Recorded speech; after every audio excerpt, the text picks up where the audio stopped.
like, this is the OG. This is the guy that kept it real all the way down the line. Like, for crying out loud, Stacy was paddleboarding earlier today in Santa Monica Bay. No, like you did. You've kept it real no, the whole way. Check it. Yesterday, my day consisted of I went surfing. My wife and I went down to the beach. I went out and paddle surfing. Saw a couple of friends of mine, like the real OGs from Santa Monica. Came up off the beach. I wish you were talking about a couple of separate fish. No, came up off. Saw a couple friends of mine. Oh, no. Like, hey, guys. No, but then Hey, Stace. My buddies. No, but I went up, put my board on the car, and took my skateboard out of the trunk and skateboarded in the parking lot at Santa Monica. That's badass. That was the first half of my day, But I skateboard for other reasons, man. I skateboard for, I have to do it. I have to skateboard every day. Now, what point did you feel like you needed to start documenting stuff? Because not only did you document your friends growing up and the importance of the Zephyr team, and of course, now BonesBrigade.com. I didn't document it then. I shot a little bit of Super 8 back then. No, that's what I'm asking is when did you think this needs to be recorded for posterity? Because what we did was important. Did you know, okay. at the time, do you have any idea that what you're doing is important? It was important to us, but I didn't know where it was going. I didn't know it would go this. I didn't know it would go this far in my lifetime at all. I can only equate it to stand-up comedy. I knew what I was doing was important, and I knew I wanted something. Did you know you'd make it? Did you know you'd make it? There was no plan B. I didn't know why I wouldn't make it. That's good. If I keep does that make sense? Yeah, it does. Without sounding like but see, an egotistical. The thing is, you had a precedent in front of you. You had guys in front of you that had done it. Thank we you. didn't have anybody that had done it. That's my job as an interviewer is what I should be saying to you. No. So once again, Stacy, you host a hell of a Jay, podcast. Check it out though. It's like when it's not that like people always ask me, well, how did your parents feel about your skateboarding? Well, my parents, I was lucky that they let me skateboard. Our parents didn't have any. Right. They didn't have any understanding of what it was about. They had no reason to believe in it because it hadn't existed prior to When this. you came out of the ocean, you couldn't watch Eddie Murphy Raw and go, yeah, like that. Exactly. I want to do it like that. I want to be in a theater and wear purple leather suits. Well, without the purple leather suit part, but I want to do stand-up comedy in a theater. Like, that's the end game. Or you go on, you see Red Fox on a sitcom and go, like that. Right. Or Bill Cosby on The Cosby Show. Right. And, Stacy, that's the best point that I'll never be able to come back to on this podcast is you and all of your friends and even the guys after you had you. Like, you were the precedent. Right. And how often in life does anybody get to sit down with the actual person that started a thing? I didn't start it. I was one of the. I was one of the spokes. I got lucky. I got lucky to be the right place, right time. So there were no surfers and skateboarders that you looked up to? Oh yeah, there were surfers. There was no skateboarders. Right. We were the age limit. There were some guys that had skateboarded in the '60s, but by the time we came up in the '70s, they were gone. It was all gone. It was all gone. Like when Tony Alva and I turned 40 years old, Thrasher magazine put on the cover, "Skateboarding turns 40." And I'm not saying skateboarding is geared to our age, but there's never been people ahead of us. So we've always been looking at the abyss. So I'm a middle-aged guy, and I still ride skateboards. I can still skateboard in parks. Never in my life, when I was a 20-year-old kid, did I think I could do this at my age ever, because no one had done it before. So it's not to say it's a big deal. It's just to say that we haven't had anybody to look at. There's nobody older.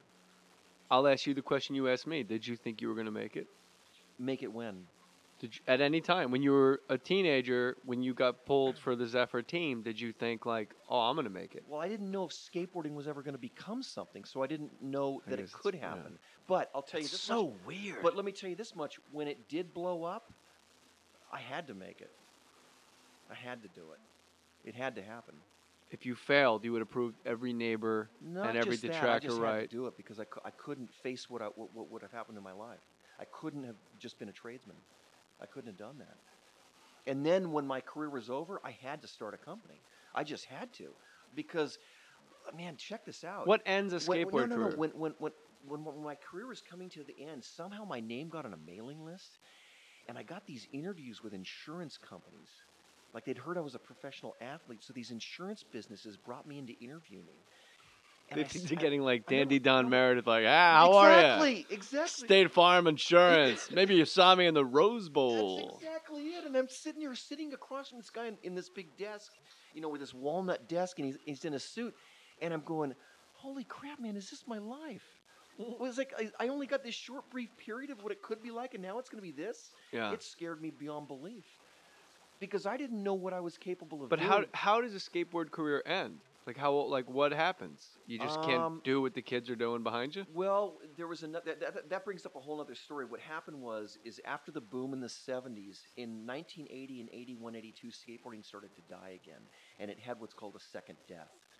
And so people like me couldn't make money as professionals anymore, and we all had to leave the sport. I didn't have to leave because I started a company, and I was paid to work my company, to grow it. I wasn't being paid as a skateboarder. So I started putting the guys on the team like Tony Hawk and Caballero. They were little kids. They didn't need money. They were amateurs. I didn't have to pay them. So I like that you chose all guys that if they did porn, they wouldn't have to change their names. I just picture does Tony Hawk have the best Tony, name? Or, not as good as Lance Mountain. No, but if we're Fucking Lance Tony Mountain with a money shot in Tony Hawk's back. That's the fucking total. You went to the amateurs and looked at the sign-in sheets and went, "Who can I cast in my pornos?" Tony Hawk, Lance Mountain, Stacy Peralta, bring you Half Pipe. Fuck. It's the prequel to Full Pipe. I'm not sure how I fucked up Full Pipe. That's too funny, man. But when did you start going back? Was it out of financial necessity, where you were an opportunist, or was it out of the love of what you'd experienced that you decided you needed to start documenting and putting together the things you had documented to make this documentary? What happened was Dogtown and Z-Boys. That's bonesbrigade.com. Check out everything Peralta. We were a small company. We couldn't afford a lot of things. So I had to start shooting ads myself, shooting pictures For myself. Bones Brigade? Yeah, for the Bones Brigade team. And also what happened was as I said, skateboarding died again. We keep taking turns holding in burps. It's funny. I keep looking over. He's doing it. No, I'm filling myself with suds, man. Every time he talks, I'm like, ugh. I'm sorry. All right, I just had to acknowledge it because we kept doing it in each other's faces. No, skateboarding died in 81, 82. It was really bad. Things were pretty miserable. It was a tough business to be in.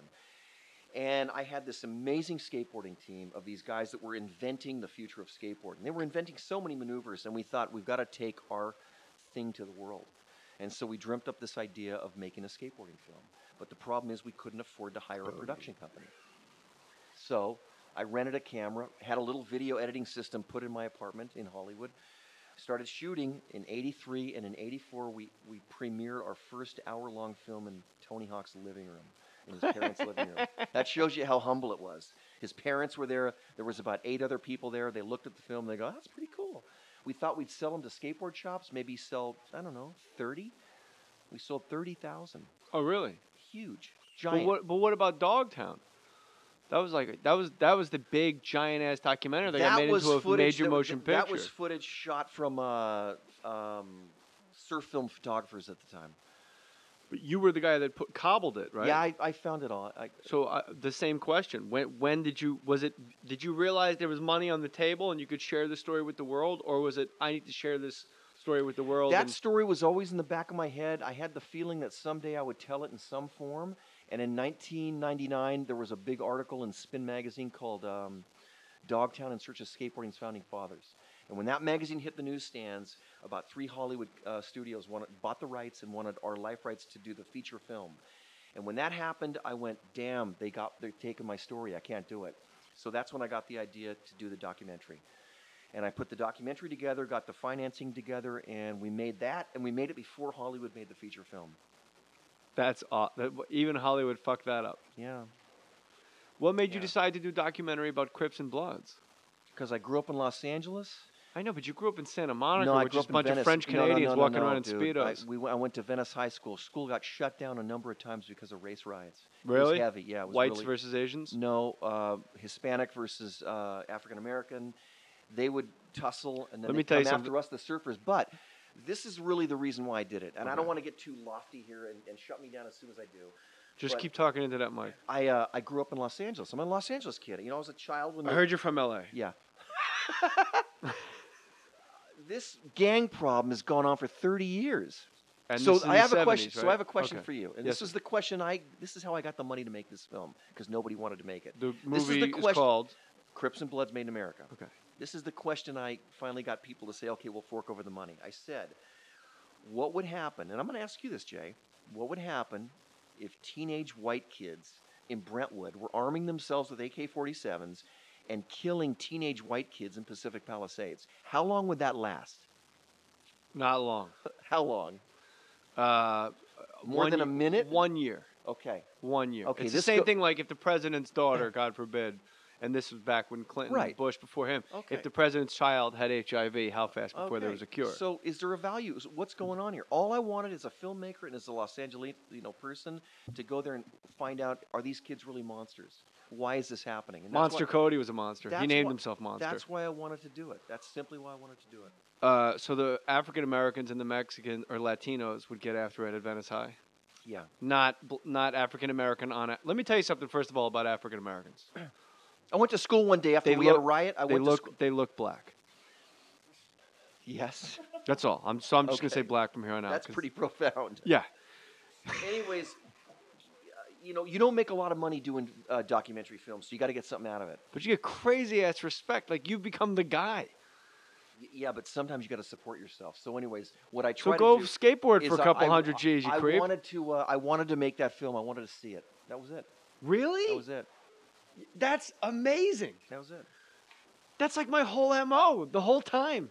I only do jokes that I would want to see. I swear to God. Seriously? I swear to God. Like That's it. Otherwise, I'd have 4 hours of material about like, hey, what would happen if Al Pacino worked at McDonald's? It would go a little something like no, fuck that. Like, what do I want to see? I want to make fun of fucking Vedder selling ukulele records at Starbucks. Fucking corporate There you Eddie. go. Well, that's why you succeed. Oh, that's so bizarre. But that's why you succeed. I've because never you're- admitted that to anybody. That's because you're bringing your thing to. You're bringing it forth.